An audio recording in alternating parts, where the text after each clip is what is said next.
এই কার্টুনটো দেখার আগে লাইক আর সাবস্ক্রাইব করে দিন।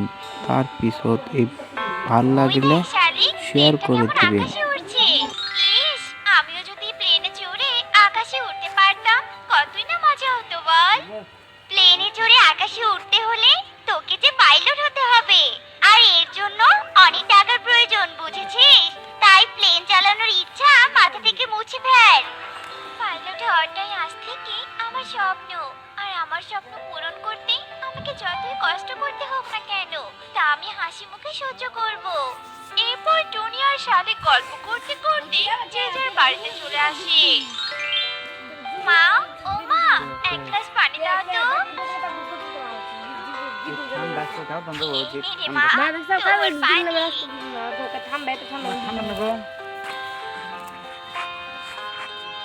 আচ্ছা মা, তুমি আমাকে ভালোবাসো? এটা আবার কেমন প্রশ্ন বলতো? আমি তোকে ভালোবাসবো না তো কাকে ভালোবাসবো? আর তোর জন্যই তো আমি এত কষ্ট করে কাজ করছি।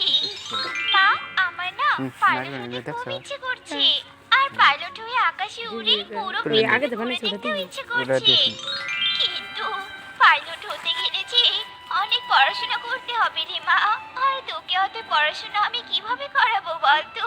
এই বুড়ো বয়সে যে আমি আর বেশি কাজ করতে পারি না। আমাদের মতো গরিবদের কোনো স্বপ্ন পূরণ হয় না রে মা, স্বপ্ন পূরণ হয় না। এরপর মিনু কাঁদতে কাঁদতে সেখান থেকে চলে যায়। গরিব বলি কি আমি আমার স্বপ্নটা ভেঙে চুরমার করে ফেলবো? না, এ আমি কিছুতেই হতে দিব না। যেভাবে হোক না কেন আমি আমার স্বপ্ন পূরণ করবই করব, আর এজন্য আমাকে পড়াশোনার পাশাপাশি একটা কাজও করতে হবে।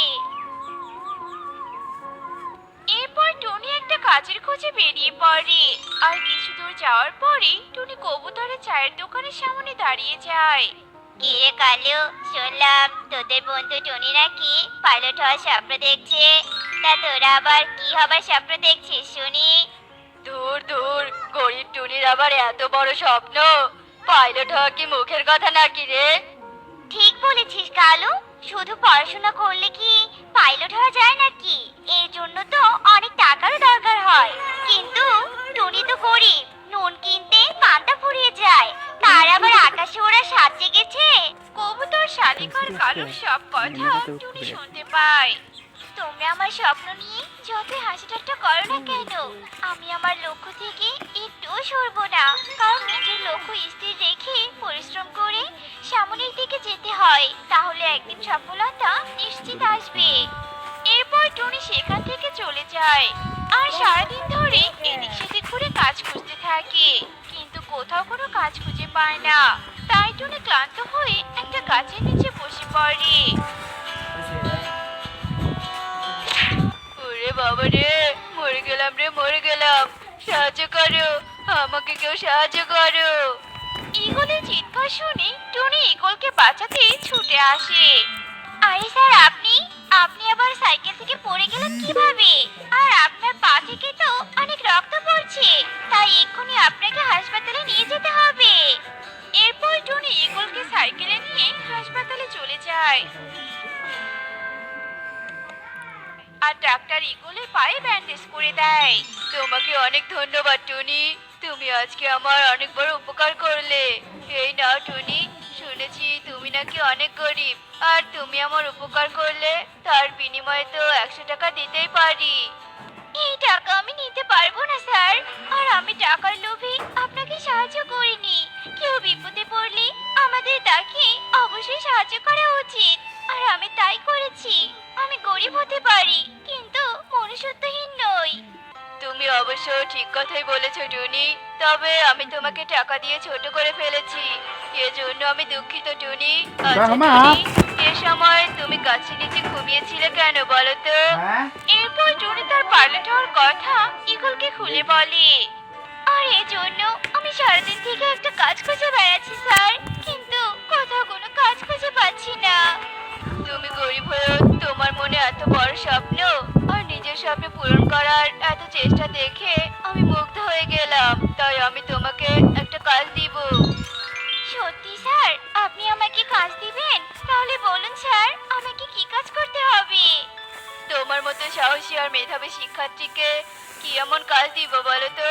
শোনো, আমার একটা মেয়ে আছে, তুমি কাল থেকে ওকে প্রাইভেট পড়াবে, আর এর জন্য আমি তোমাকে 2000 টাকা দিব। কি কাজটা পছন্দ হয়েছে তো?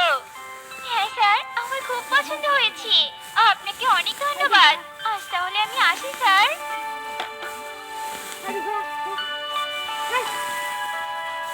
এরপর টুনি খুশি হয়ে বাড়িতে চলে আসে। জানো মা, আজ একটা কাজ পেয়েছি। পড়াশোনার পাশাপাশি আমি কাজ করব। আর সেই কাজের টাকা জমিয়ে জমিয়ে আমি পাইলট হব মা। আমার যে খুশিতে নাচতে গাইতে ইচ্ছে করছে মা। লা লা লা লা লা। দেখো, পাখি মেয়ের কাণ্ড দেখো। হয়েছে হয়েছে, এবার একটু চুপ কর তো। এখন হাত মুখটা ধুয়ে আয় তো, মামি মিলে খাবার খাই। এরপর কিছুক্ষণ পরই তাদের খাবার খাওয়া শেষ হয়ে যায়, আর এভাবে সেই দিন কেটে যায়। পরের দিন সকালে টুনি ইগলের বাড়িতে চলে আসে, আর ইগলের মেয়ে ইকরিকে পড়াতে থাকে। আর ইকরিকে পড়ানো শেষ হলে ইগল টুনিকে 2000 টাকা দেয়। আর এরপর টুনি বাড়িতে চলে আসে।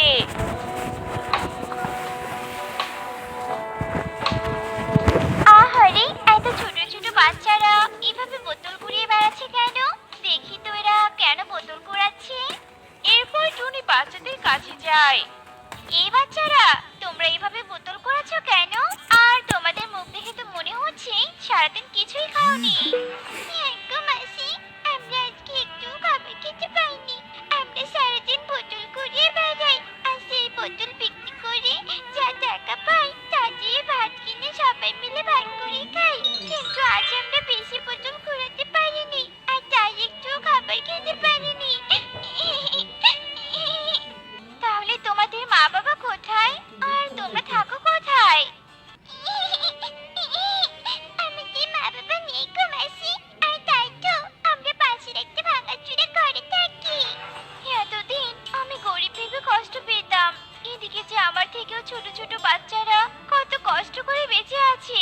এদের জন্য কিছু করতে পারলেও আমার অনেক ভালো লাগবে। শোনো বাচ্চারা, তোমরা এখানে একটু অপেক্ষা করো, আমি এক্ষুনি আসছি। এরপর টুনি দোকান থেকে কিছু খাবার কিনে নিয়ে আসে, আর এতিম বাচ্চাদের খেতে দেয়। আর এত ভালো ভালো খাবার খেতে পেয়ে সব বাচ্চারা অনেক খুশি হয়ে যায়। কতদিন পরে মাসি ভাত খেতে পারলাম, তোমাকে অনেক ধন্যবাদ গো মাসি। তোমরা কোনো চিন্তা করো না, আজকে থেকে তোমাদেরকে আর না খেয়ে থাকতে হবে না। আজকে থেকে আমি তোমাদেরকে রোজ রোজ খাবার দিয়ে যাব। এরপর টুনি সেখান থেকে চলে যায়, আর বাড়িতে গিয়ে মন দিয়ে পড়াশোনা করে।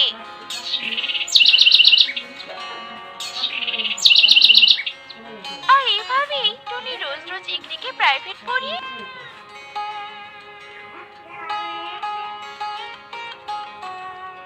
বাড়ি ফেরার পথে এতিম বাচ্চাদের খাবার কিনে দিত। আর বাড়িতে এসে নিজে পড়াশোনা করত। আর এভাবেই কেটে যায় বেশ কয়েক মাস। এই নাও কবুতর, মিষ্টি খাও। এরে টনি, কিসের মিষ্টি খাওয়াচ্ছিস শুনি? শোনো তোমরা, আজকে আমি পাইলট হওয়ার জন্য লিখিত পরীক্ষা দিয়েছিলাম, আর সেই পরীক্ষায় ভালো নাম্বার পেয়ে পাশ করেছি। আর দুদিন পরে মৌখিক পরীক্ষা হবে। এই পরীক্ষায় পাশ করতে পারলে আমি আমার স্বপ্ন পূরণ করতে পারবো। আরে, এত বড় খুশির খবর শোনালি রে টুনি। আমাদের বনের ভিতরে যদি কেউ পাইলট হয় তাহলে তো এটা আমাদের গর্ব। দে টুনি দে, আমাকে 2টো মিষ্টি দে।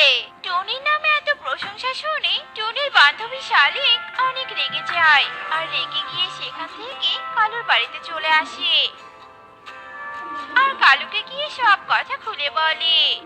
দেখ শালিক, আমরা ধনী পরিবারের সন্তান হয়েও এত বড় স্বপ্ন দেখিনি। আর টুনি কি না গরিব হয়ে বনে সবার মুখ উজ্জ্বল করবে? তাহলে তো এই গরিব টুনিকে সবাই মাথায় তুলে রাখবে। না, এটা আমি কিছুতেই হতে দিব না। তাহলে এখন কি করব বল তো কালু? এরপর কালু শালিকের কানে কানে বুদ্ধি শিখিয়ে দেয়, আর এভাবে সেই দিন কেটে যায়। পরের দিন সকালে টুনি ইগলের বাড়ির দিকে চলে আসে। আর তখনই কালু ও শালিক একটা অটো নিয়ে এসে টুনিকে ধাক্কা দেয়। আর টুনি সাইকেল থেকে পড়ে যায়।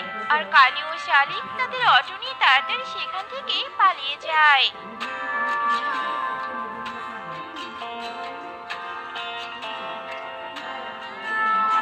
শোনো টুনি, তোমার পা যেভাবে ভেঙে গেছে এই পা ভালো করতে 5 লক্ষ টাকা লাগবে।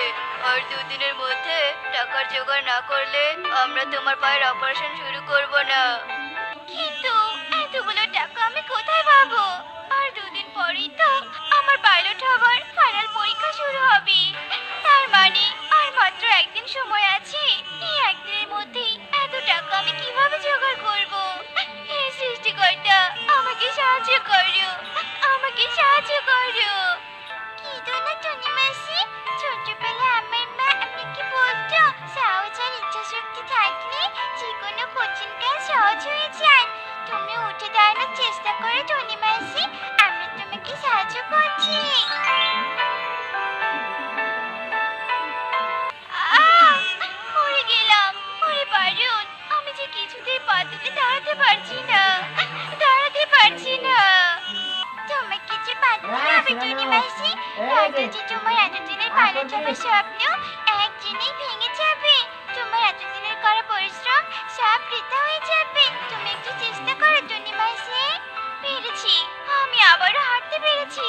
পারুল রে পারুল, তোরা আমার মনে সাহস জুগিয়েছিস। তোদের জন্যই আমি আবারও হাঁটতে পারবো। এভাবেই 2 দিন কেটে যায়। আর টুনি টুনার অফিসে পরীক্ষা দিতে যায়। আর টুনা টুনিকে অনেকগুলো প্রশ্ন করে। আর টুনি সবগুলো প্রশ্নের সঠিক উত্তর দেয়। টুনি, আপনি এই পরীক্ষায় পাশ করে গেছেন, তাই আপনি পাইলট হওয়ার যোগ্য। এই নিন আপনার কার্ড। আর কাল থেকে আপনি আকাশে প্লেন চালাতে পারবেন।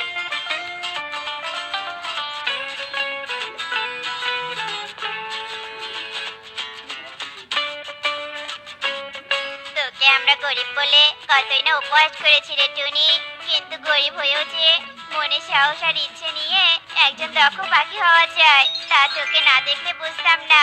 সত্যি তুই আমাদের গর্ব রে টুনি, তাই আমরা আমাদের বনের গর্বকে ফুলের মালা পরিয়ে দিতে এসেছি। এই